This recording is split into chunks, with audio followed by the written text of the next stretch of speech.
Hello అండి. Welcome back to my channel. ఇంకొక మంచి రిక్వెస్టెడ్ వీడియోతో మీ ముందుకు వచ్చేసానండి. అదేంటంటే శ్రీ దత్తాత్రేయుల వారి వజ్ర కవచం. ఈ వజ్ర కవచాన్ని నేను ఇప్పుడు విభజన చేసి వినిపిస్తానండి. ఎవరికైనా చదవడం రాకపోతే నా వీడియో చూస్తూ మీరు చదువుకోవచ్చు. సో ఈ వజ్ర కవచం, దత్తాత్రేయ వజ్ర కవచం అంటే దత్తాత్రేయుని రక్షణ మనకి లభిస్తుంది ఈ కవచం చదవడం వల్ల. అలాగే ఈ రక్షణ కవచం ఎలా చదవాలి, అవన్నీ విశేషాలు కూడా ఎక్కడి నుంచి వచ్చింది ఏంటి అన్ని విశేషాలు ముందు వివరిస్తూ తర్వాత విభజన చేసి రక్షణ కవచాన్ని వినిపిస్తానండి. వీడియో ఫస్ట్ ప్లీజ్ అండి లైక్ చేసి వీడియో చూడడం స్టార్ట్ చేయండి. అలాంటప్పుడు ఎవరికైనా అవసరమైన వాళ్ళకి ఈ వీడియో మీ లైక్ వల్ల చేరుతుందండి. ప్లీజ్ అండి. ఇంకా మొదలు పెడదామా? అసలు ఈ వజ్ర కవచం ఎలా వచ్చిందండి? ఈ దత్తాత్రేయ వజ్ర కవచం అంటే ఒకసారి పార్వతీ పరమేశ్వరులు ఆకాశయానం చేస్తూ ఒక అడవిపై వెళ్తూ ఉంటారంట. ఆ అడవిలో దూర శ్రవుడు అనే ఒక బిల్లుడు సమిధలని, కందమూలాలని, పువ్వులని ఇలాంటివన్నీ కూడా పోగు చేసుకొని వెళ్తూ ఉంటాడు. అప్పుడు ఒక పులి అతని మీదకి వస్తుందంట. వస్తే అతను కూడా అలాగే నిశ్చలంగా నిల్చుని పోతాడంట. అప్పుడు అతని మీద దూకపోతుందంట. అతను చెలించడంట, నవ్వుతూ అలా ఉంటాడంట. అప్పుడు ఆ పులి చూసి దూకబోయింది కాస్త తోక ముడుచుకొని వెళ్ళిపోతుందంట. అది చూసి పార్వతీదేవికి చాలా విచిత్రంగా అనిపిస్తుందంట. ఏమిటి స్వామి ఇలా నిశ్చలంగా నవ్వుతూ నిల్చుంటే ఆ పులి కూడా తోక ముడుచుకొని వెళ్ళిపోయింది, ఏం జరిగింది ఇక్కడ అని పార్వతీదేవి అడుగుతుందంట. అప్పుడు పరమేశ్వరుడు నవ్వి, దేవి ఇక్కడికి దగ్గరలో దలాదనుడు అనే మహర్షి ఆశ్రమం ఉంది. ఆ మహర్షి మహా తపస్వి సంపన్నుడు, దత్తాత్రేయ ఉపాసకుడు.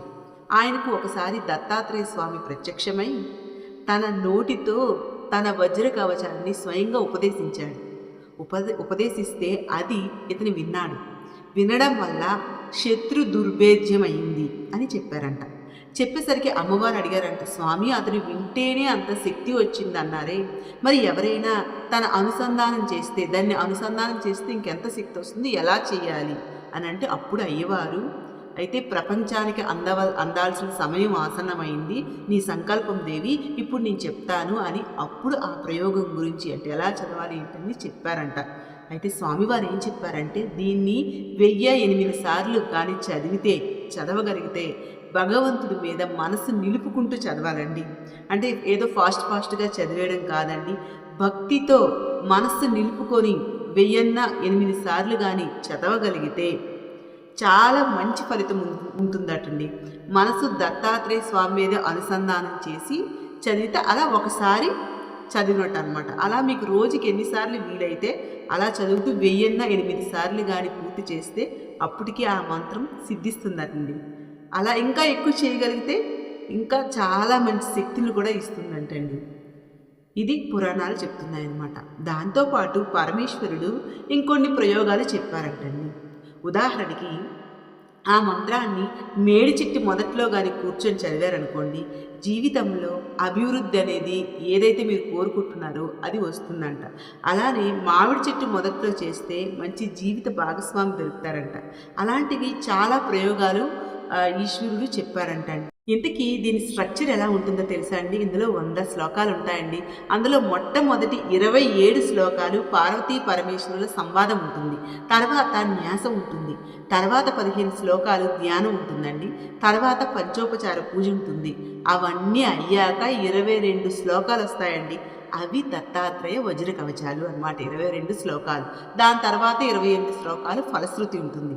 ఇవన్నీ మీరు చదవదలుచుకుంటే కనుక ఇవన్నీ మీరు చదవాలి అనుకుంటే చదవచ్చు అండి. అయితే అన్నీ చదవవసరం లేదండి. దాని వజ్ర కవచం 22 శ్లోకాలు చదివినా సరిపోతుందండి. అది ఎలా చేయాలో ఇప్పుడు విభజన చేసి చెప్తానండి నేను. ఓకే, నేనైతే ఈ 22 శ్లోకాలు చాలా స్లోగా చదువుతానండి. సో దట్ మీరు కూడా అర్థమవుతుంది. తర్వాత మీరు ఈజీగా చదువుకోవచ్చు. ఓకేనా? ఓం దత్తాత్రేయ శిరః పాతు సహస్రాబ్జేషు సంస్థితః ఫాలం పాత్వానుసూయేయః చంద్రమండలమధ్యగః కూర్చం మనోమయః పాతు హంక్షం ద్విదళపద్మభూ జ్యోతిరూపోక్షిణీ పాతు శబ్దాత్మకః శృతి नासिकां पातु गन्धात्मा मुखं पातु रसात्मकः जिह्वं वेदात्मकः पातु दन्तोष्टा पातु दन्मिकः कपोलावत्त्रिभू पातु पात्वशेषं ममात्ववित् सर्वात्मा षोडशाराब्ज स्थितः स्वात्मावताद्गलम् स्कन्दौ चन्द्रानुजः पातु भुजौ पातु कृतादिरूः जत्रुणी शत्रुजित् पातु पातु वक्षस्थलं हरिः द्वादशारा पद्मगो मरुदात्मकः योगीश्वरेश्वरः पातु हृदयं हृदयस्थितः पार्श्वे हरिः पार्श्ववर्ती पातु पार्श्वस्थितः स्मृतः हठयोगादियोगज्ञः कुक्षीं पातु कृपानिधिः डकारादिफकारान्त दशारसरसीरुहे नाभिस्तले वर्तमानो नाभिं वह्न्यात्मकोऽवतु वह्नितत्त्वमयो योगी रक्षतान्मणिपूरकम् कटिं कटिस्थब्रह्माण्ड वासुदेवात्मकोऽवतु वकारादिलकारान्त षट्पत्राम्बुजबोधकः जलतत्त्वमयो योगी स्वाधिष्ठानं ममावतु सिद्धासनसमासीन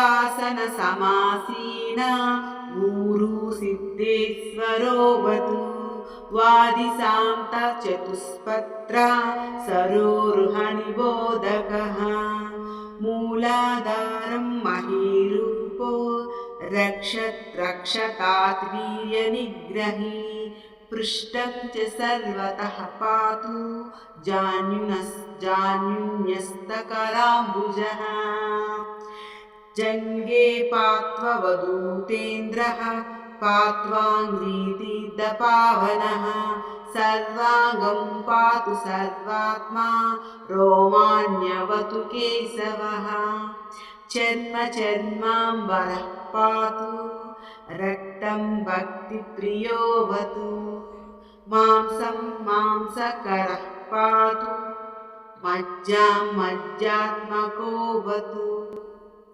अस्थिनिस्थिरविधिः पायान् मेदां वेदाः प्रपालयेत् शुक्रं सृगकरः पातु चित्तं पातु दृढाकृतिः मनोबुद्धिम् अहङ्कारं कृषिकेशात्मकोऽवतु कर्मेन्द्रियाणि पात्वीशः पातु ज्ञानेन्द्रियान् अजः बन्धूत्तमः पायाः शत्रुभ्यः पातु शत्रुजित् गृहारामधनक्षेत्र पुत्रादीन् शङ्करोऽवतु भार्यां प्रकृतिवित् पातु पस्वादी पातु सारङ्गवृत् प्राणान् पातु प्रधानज्ञो भक्ष्यादी पातु भास्करः सुखं चन्द्रात्मकः पातु दुःखात् पातु पुरान्तकः पशून् पशुपतिः पातु भूतिं भूतेश्वरो मम प्राच्यां विषहरः पातु पात्वाग्नेयां मखात्मकः यां धर्मात्मकः पातु नैऋत्यां सर्ववैलहृत्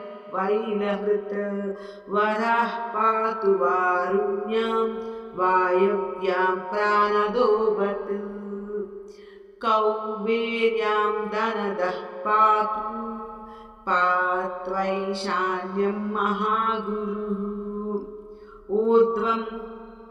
ऊर्ध्वं पातु महासिद्धः पात्वदस्ताज्जटाधरः रक्षाहीनं तु यत्स्थानं रक्षत्वादिमुनीश्वरः। ఇది ఈ కవచ స్తోత్రం అండి. ఇప్పుడు దీని అర్థాన్ని ఏంటో కొంచెం క్లుప్తంగా తెలుసుకుందామండి. మామూలుగా కవచ స్తోత్రాలు వేటిల్లో అయినా సరే మనకి శరీరంలో ఉన్నటువంటి అన్ని అవయవాలన్నింటినీ రక్షించు స్వామి, అలాగే మన చుట్టూ ఉన్న 10 దిక్కుల నుంచి వచ్చినటువంటి ఏ ఆపదనైనా నన్ను రక్షించిన స్వామి అని ఉంటుందండి. ఇందులో అలా కాకుండా ఇంకా చాలా విశేషాలు ఉంటాయండి. అయితే దీని అర్థం చెప్పాలి అంటే మన బాడీలో ఉన్న ప్రతి పార్ట్ కూడా వివరిస్తూ నాకు రక్షించు అని ఉంటుందండి. దాని తర్వాత పంచభూతాల నుంచి ఈ భూతాలన్నింటి నుంచి మమ్మల్ని రక్షించు అని ప్రతిదీ కూడా వివరిస్తూ ఉంటుందండి. సో అలా చెప్పుకుంటూ పోతే లాస్ట్లో రక్షాహీనంతు యత్ స్థానం రక్షత్వాది మునీశ్వర అని లాస్ట్ ఉంటుందండి. అంటే స్వామి ఇప్పుడు ఇందులో కొన్ని ఉంటాయండి. అంటే మనం అన్నీ నేర్చుకోలేము. అంటే నేను కొన్ని కవచంలో చెప్పాను, నేను కొన్ని చెప్పని కూడా ఉంటాయి కదా స్వామి, అలా అన్నిటి నుండి కూడా నన్ను కాపాడు స్వామి అని ఎండ్ చేస్తారండి. అంటే ఇప్పుడు నేను చదివేటప్పుడు కొన్ని నేను చెప్పాను, వీటి నుంచి కాపాడు వాటి నుంచి కాపాడని. నేను ఏమైనా చెప్పని ఉంటాయి కదా స్వామి, వాటి నుంచి కూడా నన్ను కాపాడు స్వామి అని లాస్ట్లో ఉంటుందండి. సో ఇలా చదువుకోవాలండి. దత్తాత్రేయ స్వామి వారు మనకి ఇచ్చినటువంటి ప్రసాదం అని ఈ రక్షా కవచాన్ని స్వీకరించి ప్రతి వాళ్ళు కూడా పారాయణ చేయాలండి. అయితే వీళ్ళు ఎవరైనా చదవచ్చంటే అందరూ చదవచ్చండి. సో అందరూ కూడా చదవచ్చండి. సో చూసారు కదండి, మీకైతే యూస్ఫుల్ అనుకుంటున్నానండి. వీడియో మీకు నచ్చింది అనుకుంటున్నానండి. నచ్చితే ప్లీజ్ అండి లైక్ చేయండి. వెళ్ళే ముందు ఒకసారి ఫస్ట్ చేయకపోతే, అలాగే నా ఛానల్లో చాలా మంచి వీడియోస్ ఉన్నాయి, ఒకసారి మీరు చూడండి, మీకు నచ్చుతాయండి. నచ్చితే నా ఛానల్ని సబ్స్క్రైబ్ చేసుకోండి ప్లీజ్ అండి. ఓం జై శ్రీ గురుదత్త.